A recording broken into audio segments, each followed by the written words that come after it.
एबे चोटकी रे व्हाट्सएप रु पाई जिवे आधार कार्ड। बस जानी रखंतु एही सहज उपाय।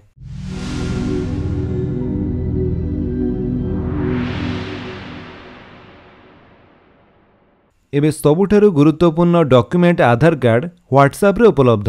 भारत सरकार डिजिटल सेवा गुडी को आहुरी सरल कर दैछंती। एबे UIDAI वेबसाइट किंबा डिजिलॉकर ऐप खुलिबार आवश्यकता नाही।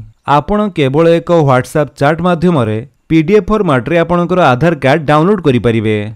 एही वैशिष्ट्य माइगव हेल्प डेस्क व्हाट्सएप चैट माध्यम रे उपलब्ध। तेबे व्हाट्सएप रे आधार किपरि पाइबे? एही सुविधा पई किछि पूर्व आवश्यकता अछि।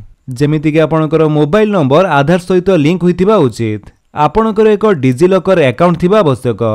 देन माई जीओवी रो ऑफिशियल व्हाट्सएप नंबर सेव करबा को पड़िबो। जो नंबर टी होची 9013151515। देन कोन रहिछि यार प्रक्रिया आसंतु जानिबा। व्हाट्सएप खुलंतु एवं 90131515 को हाई किंबा नमस्ते लिखंतु। चैटबॉट रो डिजिलॉकर सेवा बाछंतु। डिजिलॉकर अकाउंट निश्चित करंतु एवं 12 अंक विशिष्ट आधार नंबर प्रवेश करंतु।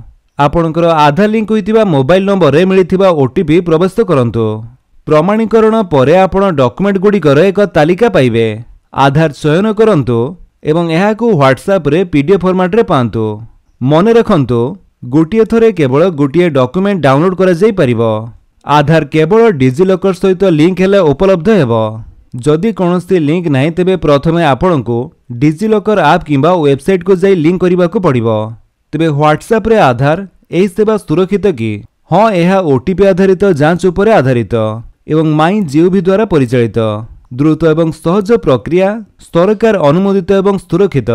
कम टेक्नोलोजी लोकंका पाई मध्य सरल सेवा 24/7 उपलब्ध।